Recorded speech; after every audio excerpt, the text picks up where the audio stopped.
এক মুহূর্ত আর সময় নষ্ট করা যাবে না, বিশেষ করে পলিসি মেকিং ককপিটে কোনোভাবেই আর সময় নষ্ট করা যাবে না। এর মধ্যে আবার নতুন আর এক আশীর্বাদ অথবা চ্যালেঞ্জ আকারে সভ্যতার সামনে হাজির হয়েছে, সেটা হচ্ছে আর্টিফিশিয়াল ইন্টেলিজেন্স। আপনাদের মধ্যে যারা আপনারা ক্রিস মিলারের চিফস ওয়ার বইটা পড়েছেন, আপনারা নিশ্চয়ই আমার মতোই আতঙ্কিত হয়ে উঠবেন যে পৃথিবীর সমস্ত ধরনের ক্ষমতা এবং সমস্যা কিভাবে আপনার এই ন্যানো টেকনোলজির মধ্যে ঢুকে পড়েছে। এবং এবারেও কিন্তু আমাদের মাননীয় প্রধানমন্ত্রী তারেক রহমান যে প্রভাবশালী 100 জনের মধ্যে একজন হয়েছেন, খেয়াল করবেন ওনার পাশে কিন্তু ওই টিএসএমসির যে সিইও তারও কিন্তু ছবি আছে, কিন্তু সে কিন্তু একটা জাস্ট ফ্যাক্টরির সিইও, কিন্তু একটা কোম্পানির সিইও। তাহলে চিন্তা করেন, আমি জাস্ট এটা বোঝানোর জন্য যে আগের দিনে মনে হতো রাষ্ট্র, রাজনীতি, ক্ষমতা আর কিছুই না, চিপস উৎপাদন করে, তাও তাইওয়ানের মতো একটা ছোট্ট দেশ চীন উপসাগরের পাশে। যে কোনো সমাজবিজ্ঞানের, রাষ্ট্রবিজ্ঞানেরাই চূড়ান্ত সিদ্ধান্তটা এভাবেই টানেন যে তাইওয়ানের এই ক্ষমতার প্রধান কারণটি হচ্ছে তার এই চিপস উৎপাদন করার ক্ষমতা। এবং পৃথিবীতে এখন এই মুহূর্তে যে পরিমাণ চিপস উৎপাদন হয় তার 62% চিপস উৎপাদন করে তাইওয়ান নিজে। এবং চিপস ছাড়া ইন্টারনেট অন থিংস বলে না, আইওটি, হ্যাঁ আইওটি চলার কোনো উপায় নাই। আপনার রেয়ার ম্যাটেরিয়ালস ইতিমধ্যেই রেয়ার আর্থ এটা সংগ্রহ করার জন্য এখন পৃথিবীতে সম্ভবত যারা যারা খুব বিজ্ঞানে অনেক দূর এগিয়ে গিয়েছেন, শকুনের চোখ দিয়ে মাটির নিচে কী কী আছে যারা দেখার ক্ষমতা রাখেন, তারা খুঁজে খুঁজে বের করছেন যে রেয়ার আর্থ কোথায় আসে। গত কয়দিন আগে পাকিস্তানের সঙ্গে স্ট্র্যাটেজিক প্যাক্ট হয়েছে আমেরিকার সঙ্গে। বার্মার এই সমস্যার একটা প্রধান কারণ হিসেবে অনেকেই মনে করেন যে বার্মার বেশ কিছু অঞ্চলে এই ধরনের ম্যাটেরিয়াল পাওয়া যাচ্ছে। আমাদের মতো দেশগুলিতে এরকম ম্যাটেরিয়াল যদি থেকেও থাকে, আমরা জানার আগে তা হয়তো চলে যাবে। এবং যখন এই ধরনের অপ্রয়োজনীয় জিনিস কেউ আমদানি করতে চায়, অথবা দেশের কোনো চালাক চতুর বুদ্ধিমানরা যখন রপ্তানি করতে ব্যস্ত হয়, তখন আমাদের সন্দেহের চোখে দেখা উচিত যে এই ধরনের বিষয়ের মধ্যে এমন কোনো গুরুত্বপূর্ণ কোনো কিছু আছে কিনা যা আধুনিক সভ্যতার জটিল প্রযুক্তিগত সম্ভাবনার উপাদান হিসাবে কাজ করে কিনা।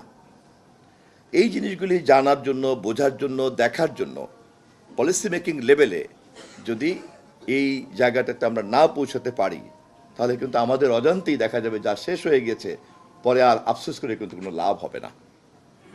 আমাদের মাননীয় প্রধানমন্ত্রী কিন্তু সেই কারণে গত কয়েকদিন আগে উনি সতর্ক করে দিয়েছেন যে আপনারা নিশ্চয়ই ওনার সেই বক্তৃতাটা শুনেছেন, খুবই যথেষ্ট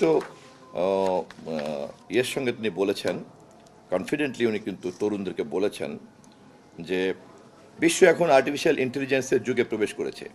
এই প্রতিযোগিতামূলক প্রযুক্তির বিশ্বে মর্যাদা ও সমৃদ্ধির সঙ্গে টিকে থাকতে হলে আমাদের অন্তত একটি দক্ষতা বা ক্ষেত্র উৎকর্ষ অর্জন করতে হবে। তরুণ ও শিক্ষার্থীদের জ্ঞান ও দক্ষতা উন্নয়নের লক্ষ্যে তিনি বলেছেন, সরকারের সর্বাত্মক সহায়তার অঙ্গীকারও ব্যক্ত করেছেন।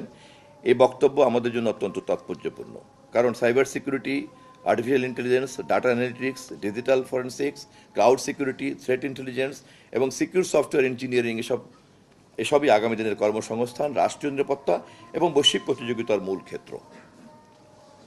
আমরা যদি আমাদের সীমান্ত নিয়ে যেভাবে উদ্বিগ্ন থাকতাম আগে, সীমানা রক্ষা করতে হবে, সীমান্ত রক্ষী করতে হবে, বিডিআর, বিজিবি, বাজেট, এই সেই, এখন তো দেখা গেল ওটা লাগবেই না।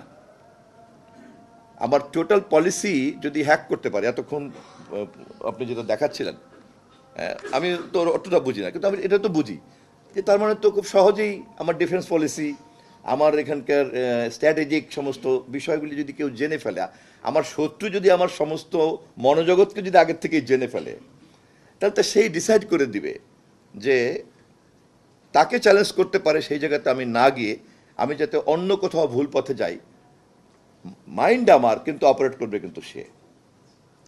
ডিজিটাল ক্যাপাসিটি কিন্তু রাষ্ট্রীয়ভাবে কিন্তু সেই প্রতিযোগিতার দিকেও নিয়ে যাচ্ছে। আমরা সাম্প্রতিককালের যে মধ্যপ্রাচ্য সংকট বলেন, ইরানের সংকট বলেন, এর আগে ইরাকে যে দুইজন মারা গেলেন, এই ঘটনাগুলি যদি আমরা তাকাই এবং এই সমস্ত মৃত্যুর দৃশ্যটা যদি আমরা সবাই কল্পনা করি, তাহলে আমরা বুঝতে পারবো যে সেখানে ড্রোন কত পাওয়ারফুল একটা ইনস্ট্রুমেন্ট হিসেবে কাজ করছে।